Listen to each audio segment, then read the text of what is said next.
From the Yale Center for Faith and Culture, this is For the Life of the World,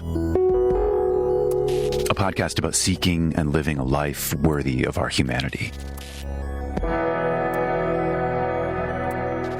I'm Evan Rosa with the Yale Center for Faith and Culture.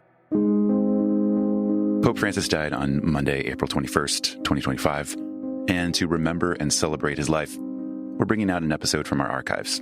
It features social ethicist and associate professor of religious studies at the University of Virginia, Nichole Flores. Ryan McAnnally-Linz interviewed her in early 2021 about Fratelli Tutti, an encyclical teaching that Pope Francis published 6 months into the COVID-19 pandemic. And from that encyclical, which is a letter to the whole world, not just Christians, he writes, "Let us dream, then, as a single human family, as fellow travelers sharing the same flesh, as children of the same earth, which is our common home, each of us bringing the richness of his or her beliefs and convictions, each of us with his or her own voice, brothers and sisters all."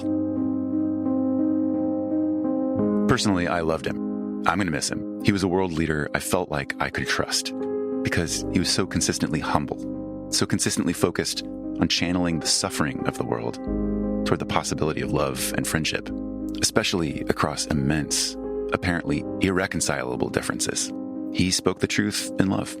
We actually did a 3-part series on the Fratelli Tutti encyclical, and you can find them in episodes 51, 52, and 55 from early 2021. Thanks for listening today, and I'm going to leave you with these words from Pope Francis's final will and testament, which was released on Monday. Quote, "The suffering that has become present in the last part of my life, I have offered to the Lord for peace in the world and brotherhood among peoples." Rest in peace.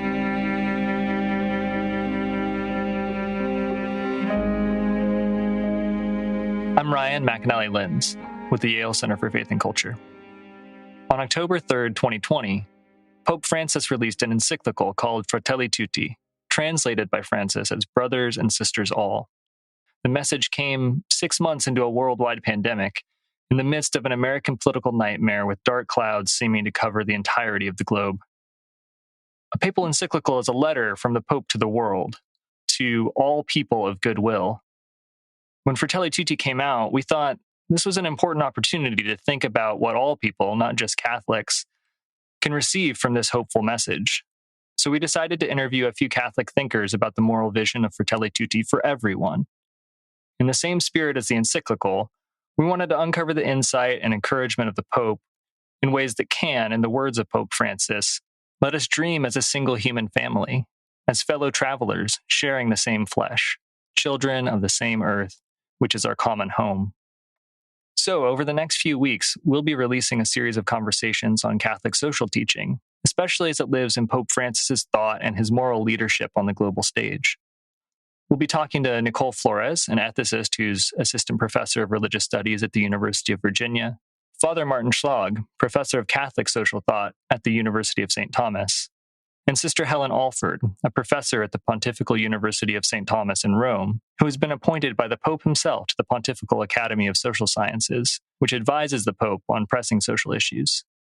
In this episode, Nichole Flores explains papal encyclicals and works through the moral vision of Fratelli Tutti, highlighting Pope Francis's views on faith as seeing with the eyes of Christ, the implications of human dignity for how we talk with each other, justice and solidarity, and finally, the language of dreaming together of a different world.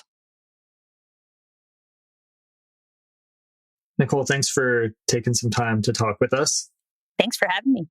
And there's a lot I feel like we could learn from this conversation, starting with some really basic stuff. Could you start off by just telling us what exactly is a papal encyclical?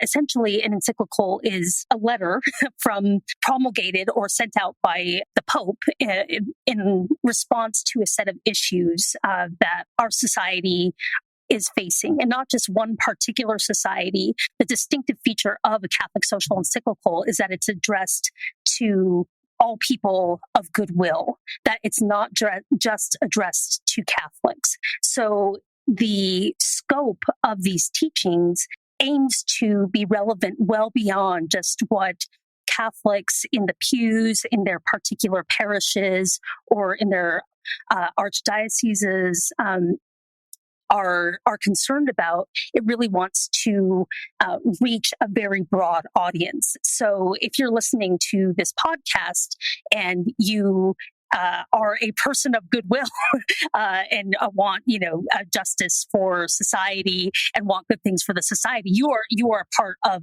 the audience. If you have any concern for a common good in our society, so in that sense, the encyclicals are really excitingly capacious in their audience. At the same time, it's important to recognize that the encyclicals, while they draw on the Christian scriptural tradition, they are often building on millennia of Catholic theology, teaching, thought. And so to really understand them and understand their depth, there's a bit of work that needs to be done. Catholic social tradition draws not just from scripture, but on the theological teachings of the church, on the moral teachings of the church, but also, and this is a very important point, it's concerned with examining the signs of the times, with looking at the world around us and seeing what are the challenges that face us today. So it's really remarkable, for example, that Fratelli Tutti will always be an encyclical that is identified with the year 2020 and these couple of years that we will be in the midst of pandemic. It's one that helps us to enter into conversation about the common good and about solidarity and about how we relate to others in our society, because this is the thing that is affecting us most profoundly on a global level, but also on the level of individual people, communities, countries. Yeah. So you mentioned the title, Fratelli Tutti. It's in Italian. How would you translate it, and what is its significance? The literal translation is brothers all, or we are all brothers. And Pope Francis, in response to obvious criticism that he would receive and has received in addressing the documents to brothers all, has emphasized that it's addressed to brothers and sisters all, and that it is inclusive at least of male and female identified people, cis people. He hasn't called it necessarily people all or siblings all. The use of an Italian title actually builds on the tradition that he already has in place from Laudato Si, where he moves away from the use of Latin in his in encyclical titles and uses a particular vernacular language. It doesn't translate the title into other languages. So when we receive the encyclical in English, it's not called Brothers and Sisters All. It's called Fratelli Tutti. And this aspect of Francis's naming convention is really fascinating because it seeks to establish an intimacy with a particular community and a particular people. It's very important to recall that while Pope Francis is from Argentina, he's actually from, I take pride in this, he's from the Flores neighborhood of Buenos Aires, so he's a Porteño from Argentina, but his family, he's from an Italian immigrant family. So Italian is a special language to him, but he also sees these naming conventions of using either Italian, or in the case of a recent exhortation on the Amazon, Querida Amazonia, he uses Spanish for a vernacular language title, which is a way of indicating degree of familiarity and intimacy with the community, rather than a Latin title that has more of a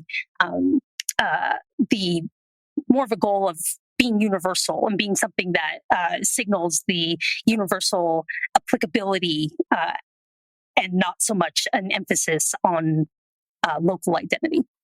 So that's, I think, really an enlightening window to view this through, because the main themes of Fratelli Tutti have to do with the universal scope of fraternity and social friendship. So you might think that a Latin title that's meant to instantiate universality would be the way to go. But Francis is choosing this particularity as his way of opening onto the universal implications. I'm wondering if you might say a little bit more about how, if at all, this theme of particularity and universality relates to Francis's papacy as a whole, and particularly to his roots in Latin America. Absolutely. I should confess here my own situatedness as a Latina in the United States, one with great interest in Latin America. So this is particularly exciting to me. But Pope Francis, of course, is the first Latin American pope.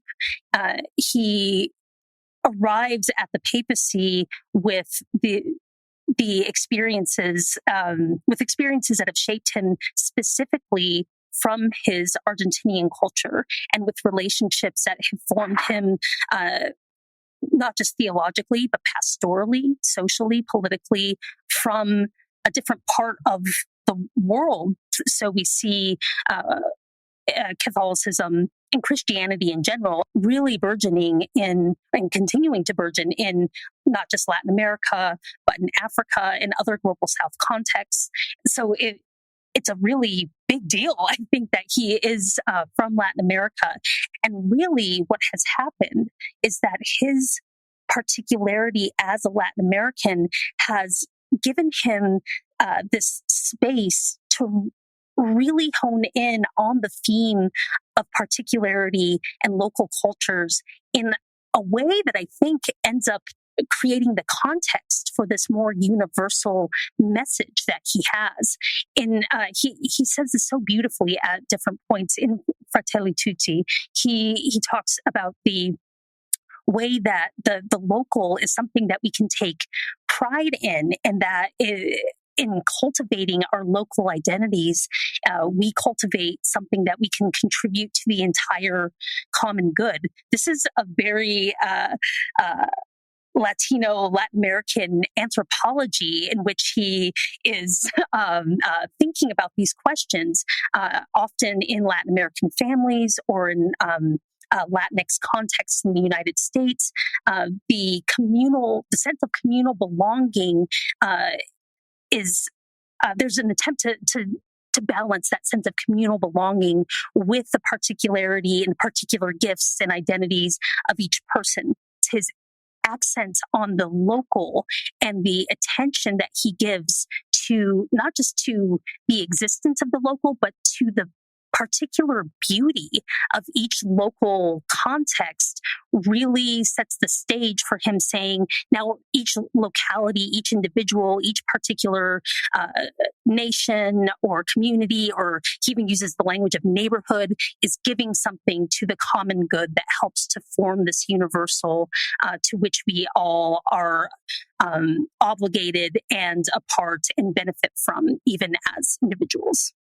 Can I ask, what would you say are the 2 to 3 biggest, most momentous things that Francis says in this encyclical? Where do you see it breaking new ground or really saying something that's going to have lasting significance? That's a really interesting and challenging question, because in some ways, the encyclical, as I've read it, it seems to encapsulate some of his previous thought and kind of bring it to greater cohesion.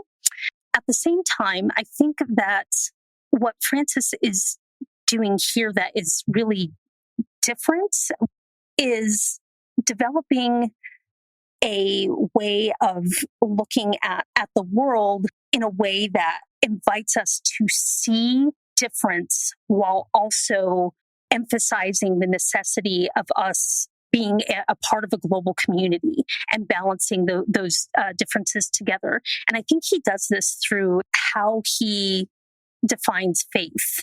So in Lumen Fidei is an encyclical letter where he stresses the role of faith as seeing with the eyes of Christ. So he has this aesthetic way of of even framing what faith is, that we train ourselves to see with the eyes of Christ. And in this document, in Fratelli Tutti, he uses that language of seeing or of gazing over and over again to frame how we come into relationship and how we should be in relationship with other people in the world, whether within our own local communities, within our national communities, or around the world. He is inviting us to open our eyes and to see what's in front of us, and to see the faces of other people in society. Relating to others within our current global context requires being able to see them, but at the same time, seeing itself is not enough. And he really takes on digital media and social media and other ways of relating to people that really undermine human dignity. And this is a constant theme, not just in Fratelli Tutti, but throughout Catholic social thought and teaching, is the inherent dignity of the human person. But in this document, I see him taking further steps to say the way we have discourse in society and the way that we treat people in our economy, in our politics, in our laws, undermines human dignity. And he really takes on this way, the ways that social media reduce our ability to relate to others. He uses the example of dialogue, and dialogue's a crucial theme for him in this encyclical as well. The importance of dialogue, that we need that in order to relate to one another and to understand each other's arguments and positions. And he says that this dialogue, more often than not, is not happening on social media. That we're just basically talking to, we're having our own grandstanding in tandem rather than actually having any kind of encounter with others. And I think that's one way to really encapsulate what he's doing in this work, is to stress the necessity of encountering others, and not just in a way that is making an instrument or an object out of another person, but is really encountering the humanity of another person and learning to be a person in both a fully human and a humane way. But also, I think he's saying some important things about solidarity here that are worth thinking about in terms of developing the church's teaching. Pope Francis kind of points out a conflict about solidarity. He says that solidarity is sometimes treated as a dirty word. There are important and significant chasms among Catholics ourselves about the best way to go about pursuing justice and solidarity and the common good. And some of those conflicts are playing out in the United States in real time, concurrent to the promulgation of this encyclical, as we see the intra-Catholic debates over whether or not a Catholic can vote for a Democratic candidate, or how a Catholic must relate to the nomination of a fellow Catholic to the Supreme Court in Amy Coney Barrett.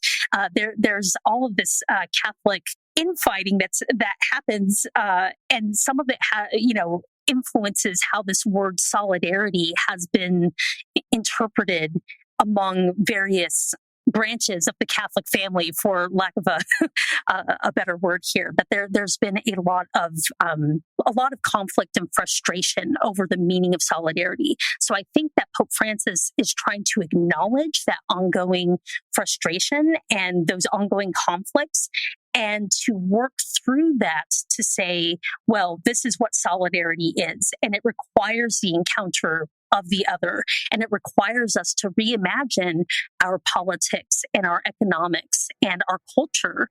So yeah, I think those are three of the major contributions that I see or developments happening within the work.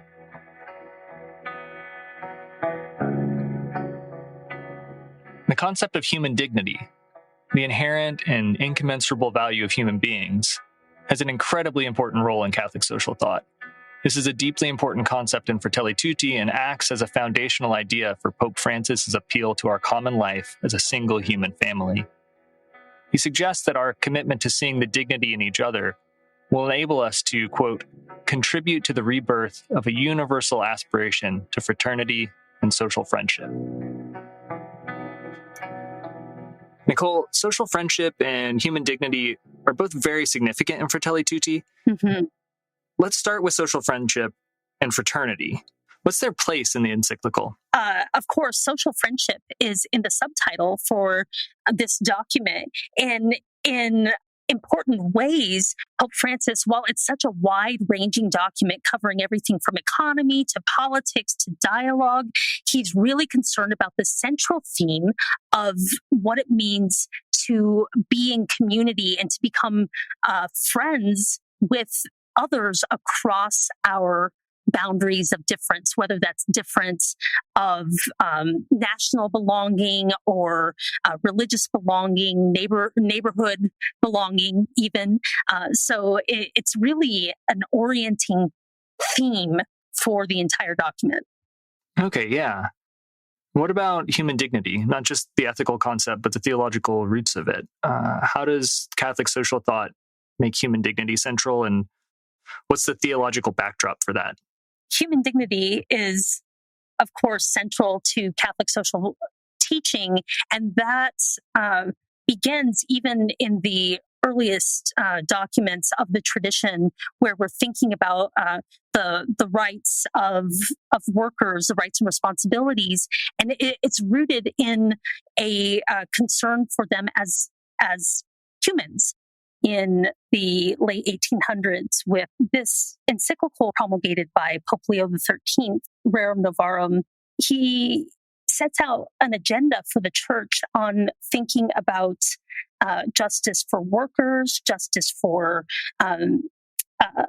in terms of wages and earnings, the rights and responsibilities of both workers and their employers. These themes continue to resonate in these encyclicals. But of course, as we, those of us who are familiar with Hebrew scripture are aware that the theological underpinnings for this teaching are not new to Catholic social thought. They emerge in Genesis 1 when we think about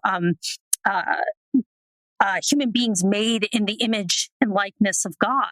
That this teaching and the scripture becomes central to Catholic social teaching and becomes a focal point for not just Catholic ethics, but Christian ethics more broadly construed. So when you see references in whether Fratelli Tutti or other Catholic social encyclicals to human dignity, you are seeing a gesture or a reference to a much deeper tradition, both theologically within Catholicism, to the dignity of the human person, but also the scriptural witness of dignity of the human person based on our creation in God's image. And what kind of implications does Francis draw out from this principle of human dignity in the encyclical? Well, I think it becomes the basis for reasserting rights, not just of the most powerful in society, but of those who are vulnerable. And this is an important context for understanding his teaching from how we're responding to COVID, to the economy, to even to dialogue, that it's necessary in our society to foreground the inherent dignity of those who are most vulnerable in society, in part because the dignity of those who are in power and those who already have wealth and have a lot of things isn't under as direct of an assault. I don't think he would say, and our dignity isn't undermined in any significant ways. I think that every member of society, this document argues, we all have our dignity undermined in important ways on a daily basis. But the effects of that for those who are on the economic margins of the global economy or are on the social margins of their societies, say Black people in the United States of America, that dignity is not something that can be taken for granted. This is the importance of the slogan, often treated as controversial, but that is theologically true, that Black lives matter. Black lives do matter. This is not theologically controversial. And Catholic social teaching has the resources for comprehending that, both scripturally, but also within the tradition of Catholic social thought. And we do see Francis making a bit of a gesture to the situation of Black communities, not just Black Catholics, but Black people in general in the United States, and the significance of reasserting dignity in our context today. But it takes a little bit of effort to kind of draw out that theme a little bit in order to see its very clear relevance for our racial situation in the United States.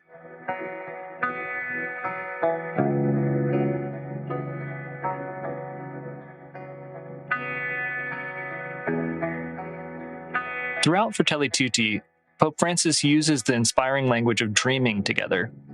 Nichole pointed this out to me during our conversation, and it's beautifully expressed in the encyclical. Writing in the introduction about the very point of this letter to all people of goodwill, he says, "Here we have a splendid secret that shows us how to dream and to turn our life into a wonderful adventure.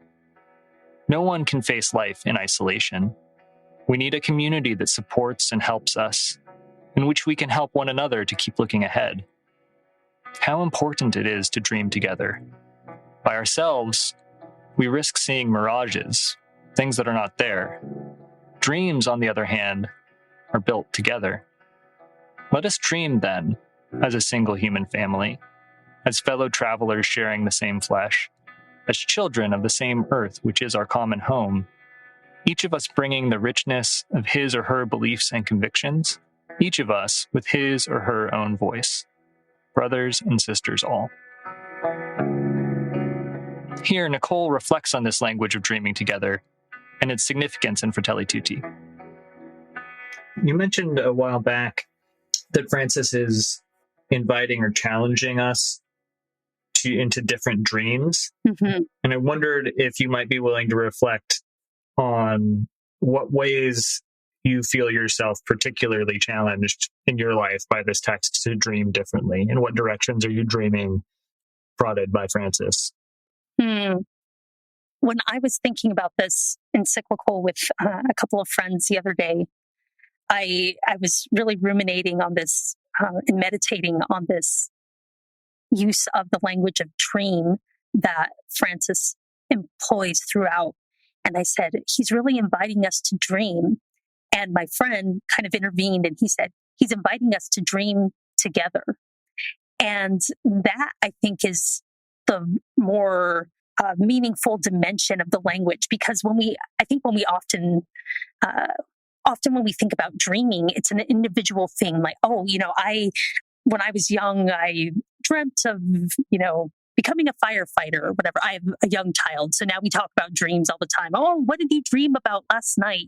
It's a very individualized thing. I'm in my sleep. It's a time when I'm by myself. A dream is an actual thing that happens in an individual brain. So there's a way in which the language of dreaming can become very individualized, but that he's inviting us to dream together implies not only a conversation, as he emphasizes, but I think for me, and related to the scholarship that I've done in solidarity and aesthetics, it's a way of forming our imaginations and our even our aesthetic realities that attune us to the realities of others within what, at least in the United States, have often become very individualized realities. Maybe I'm in a distinct case because I don't live near people from my originating culture group. I'm Mexican American. I live in Virginia, so I live very far from kind of the center of gravity from my originating culture. But if I chose to, I wouldn't have to really leave my little bubble of other university professionals or, young professionals with families who live in my general neighborhood. I wouldn't have to. I have everything I need right at my fingertips. And unless I seek to encounter people who are different from me, I don't really have to. And I think that language of dream does more than just say, let's have a romantic vision of how reality could be for us. If we dream together, we're coming into relationship and using our imaginative capacities to dream what we might be as a society. And now one risk of that language, both for Papa Francisco and for myself, is that it can be fairly romantic. Like his teaching on politics is simultaneously really enticing to me, but also very challenging. It's beguiling because he's saying, we need a kind of politics of tenderness.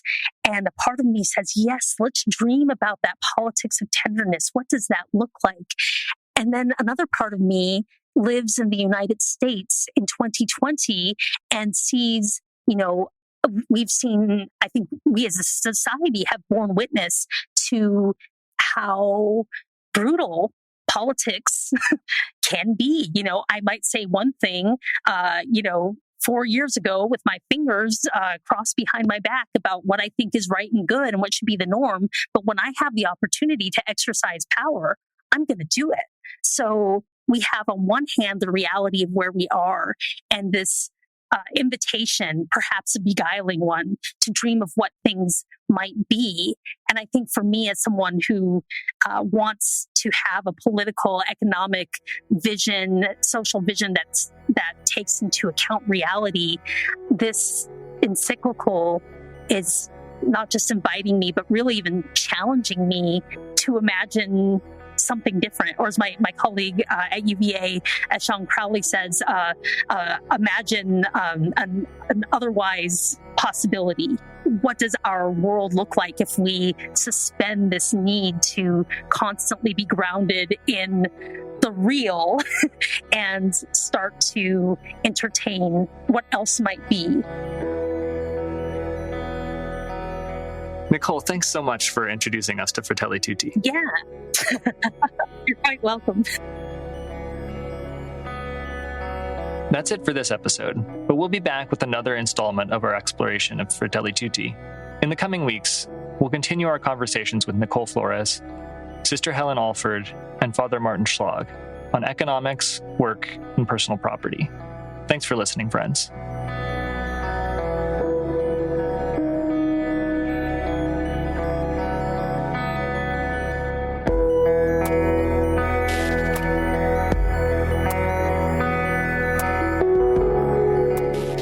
For the Life of the World is a production of the Yale Center for Faith and Culture at Yale Divinity School. This episode featured Nichole Flores and Ryan McAnnally-Linz.